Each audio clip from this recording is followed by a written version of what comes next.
Cumprimento aos amados irmãos e irmãs, com a graça e a paz do Senhor Jesus Cristo. Semana de Páscoa, e estamos aqui para nosso terceiro estudo sobre o livro de Êxodo, no caminho da libertação do povo do Egito, que é a verdadeira Páscoa, prefigurando a libertação que Jesus daria a toda a humanidade através da cruz do Calvário. Meus irmãos e irmãs, pensando um pouco sobre as duas, capítulo 1 e 2, que nós estivemos analisando no livro de Êxodo, nós podemos concluir, de alguma maneira, algo espiritual que Deus estava fazendo no meio do povo. Ou seja, o coração do rei estava endurecido. A situação do povo era uma situação de total perseguição. Mas no fundo, o que Deus queria é que o povo não achasse que o Egito fosse o local definitivo da morada do povo de Deus. O que Deus desejava de fato é que o povo não se acomodasse achando que o Egito fosse um bom lugar. E eu acho que, com relação ao que tem acontecido no mundo nos últimos dias, principalmente com a questão do coronavírus, eu penso que Deus, no seu controle total, o que está nos querendo ensinar também é isso. Que este mundo aqui não é o nosso destino final. E que este mundo não é tão bom como a gente estava achando que ele era. Apesar de ter suas atrações, apesar de ter suas enganações, este mundo não é tão bom como a gente imagina que ele é. Depois que o pecado aqui entrou, após a queda, o que segura o bem-estar deste mundo é a presença de Deus, é a presença do Espírito de Deus. Mas quando Deus tira um pouquinho da presença da graça, nós podemos sentir como é dolorido este mundo pecaminoso. Então, essa é uma lição. E hoje aqui, ainda no capítulo de número 2, eu queria ver a nova fase de Moisés, esse protagonista aqui, abaixo de Cristo, abaixo de Deus. Nós temos Moisés como protagonista do livro de Êxodo aqui. E nós vimos ele ainda criança, onde que teve um fato decisivo, que foi a fé dos pais dele. Foi um fato decisivo sobre a vida de Moisés. Só que agora, a partir do versículo 11, do capítulo 2 de Êxodo, Moisés já não é mais uma criança. Ele já é um homem, e um homem formado. No versículo 11 fala da seguinte maneira, meus irmãos: naqueles dias, sendo Moisés já homem, saiu seus irmãos e viu seus labores penosos. E viu que certo egípcio espancava um hebreu, um do seu povo. Aqui é uma lição preciosa para nós. Aqui é uma reflexão profunda em nossos corações.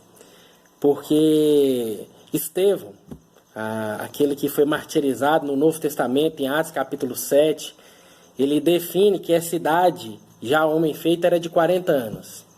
Moisés, aquele neném que foi lá para a casa da filha de Faraó, foi criado em toda a ciência dos egípcios, teve toda a assistência ali, todo o ensino, o melhor ensino daquela época Moisés teve, mas aos 40 anos ele vai até o povo dele.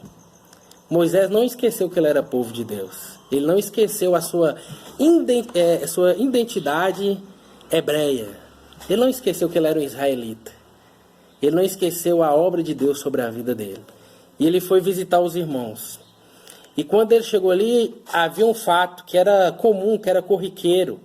Um egípcio maltratando um israelita.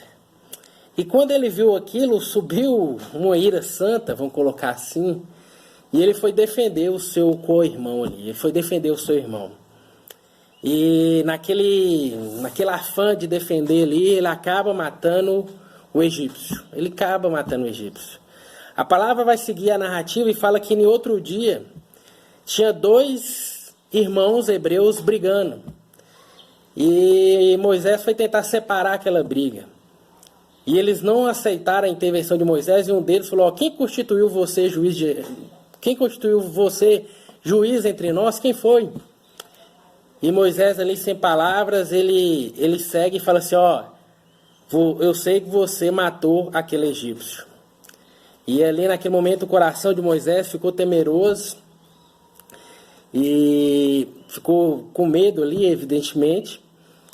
E Faraó ficou sabendo daquilo e foi atrás de Moisés para matá-lo. Moisés, sabendo disso, fugiu da presença do rei para uma terra chamada Midian ali. Meus irmãos e irmãs, como eu falei, Estevão vai nos ajudar muito. Estevão, em Atos capítulo 7, no seu sermão que vai lhe custar a vida, ele nos fala que Moisés entendia, compreendia que os seus irmãos hebreus saberia que Deus tinha lhe enviado como líder libertador do seu povo. Moisés estava no auge, 40 anos de idade. E ele falou, eu vou libertar o meu povo. Eu vou de encontro ao meu povo ali, vou fazer diferença no meio deles, porque Deus me trouxe para dentro da casa de Faraó, Deus me preparou, e este é o tempo para eu libertar o meu povo. Mas ali, diante dessas duas ocorrências que nós acabamos de narrar aqui, meus irmãos, diante dessas duas ocorrências, Moisés se frustra.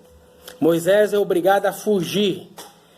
E o que temos aqui, que é o tema que eu trago para os irmãos hoje, como caminho até a Páscoa, o tema é o seguinte, o tempo de Deus. O tempo de Deus. Um dos temas mais complicados na palavra de Deus. Não complicado pela sua essência, complicado de o homem aceitar, de o homem se entregar à questão do tempo de Deus. Eu te faço uma pergunta, meu irmão, minha irmã. Que tempo você tem vivido na presença do Senhor? O que Deus tem te falado ao coração nesses dias?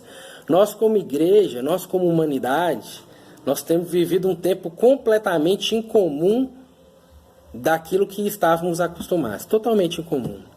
Mas com relação ao tempo de Deus, Moisés demonstra aqui para nós que apesar de ser, na avaliação dele, segundo o relato de Atos capítulo 7, ele entender que aquele era o momento, aquele não era o momento de Deus. Aquilo que ele refletiu foi algo errado? De maneira nenhuma. Realmente ele era um homem bem preparado. Realmente ele era o mais indicado para libertar Israel. Fato é que depois Deus vai o chamar, mas em outro momento.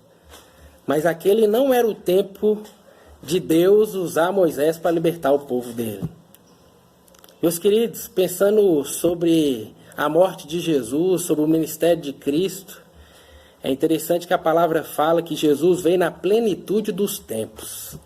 O tempo de Jesus na terra foi o tempo mais pleno que nós possamos encontrar. Foi o melhor tempo que Deus preparou, foi a presença de Jesus nessa terra. E o ápice deste tempo é Jesus martirizado na cruz, é Jesus como Cordeiro Pascal morrendo na cruz do Calvário. Porque ali a morte foi derrotada. Na cruz, os nossos pecados foram encravados juntamente com Cristo. E ali foi o tempo oportuno de Deus para salvar a humanidade. Nós temos nossa vida, nós temos nossos sonhos, nossos planos. E não adianta brigar contra o tempo de Deus. Não adianta, meu irmão, minha irmã, eu querer apressar a solução do problema, por exemplo, do coronavírus, do Covid-19. Eu posso orar a Deus. Eu posso e devo rogar ao Senhor pela misericórdia santa. Mas o tempo está na mão dele. Essa situação está absolutamente na mão dele. Então Moisés achou que aquele era o tempo, mas quando ele foi, ele se frustrou. É porque Deus não queria usar Moisés? Não, Deus tinha muita intenção de usar Moisés, mas aquele não era o tempo. E analisando aqui também, irmãos,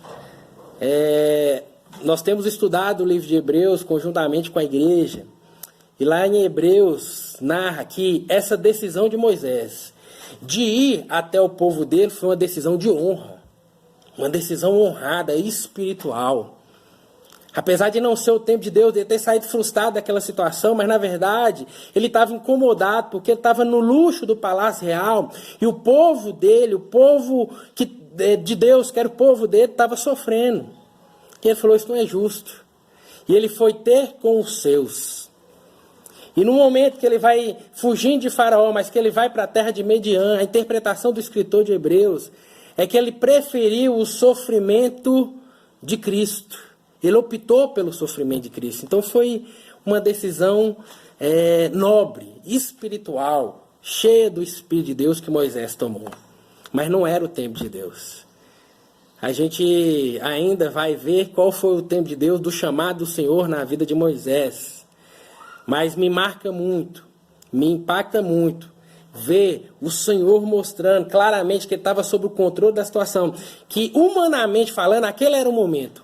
Mas espiritualmente falando, Deus determinou que aquele não era o momento. Meu irmão, minha irmã, como é difícil um coração humano entender o tempo de Deus. Só através da oração. É só no momento que você se entrega de corpo, de alma, de espírito, sem reservas, é que você vai viver o tempo de Deus na sua vida. Porque quando as portas se fecham, quando chega um momento difícil como esse, você não vai se frustrar, você não vai se revoltar, mas você vai glorificar a Deus, porque você entende que o Senhor da história está guiando todas as coisas. Então não ache que está tudo perdido. Não ache que uma porta fechada quer dizer que Deus não vai agir naquela situação mais. Não significa isso. Uma porta fechada na sua vida pessoal, financeira, sentimental, não quer dizer que Deus não vai voltar a agir naquela hora. Significa que aquele não é o tempo de Deus. Como que a igreja de Jesus, nesse tempo de Covid-19, precisa aprender a desfrutar do tempo de Deus. A entender, a se submeter ao tempo de Deus, sem murmuração, sem incredulidade, com dúvidas impossíveis, que o nosso coração não tem dúvidas, mas em louvor e gratidão ao Senhor, porque este é o tempo que o Senhor escolheu de nós. Lá em Tiago, vai falar para a gente nos submeter, nos humilhando debaixo da poderosa mão de Deus, que Ele, Deus, em tempo oportuno, nos exaltará. O tempo oportuno não é o oportuno do homem, é o oportuno de Deus. Depois, meu irmão, Deus vai usar poderosamente a vida de Moisés, mas não era agora, não era este o momento.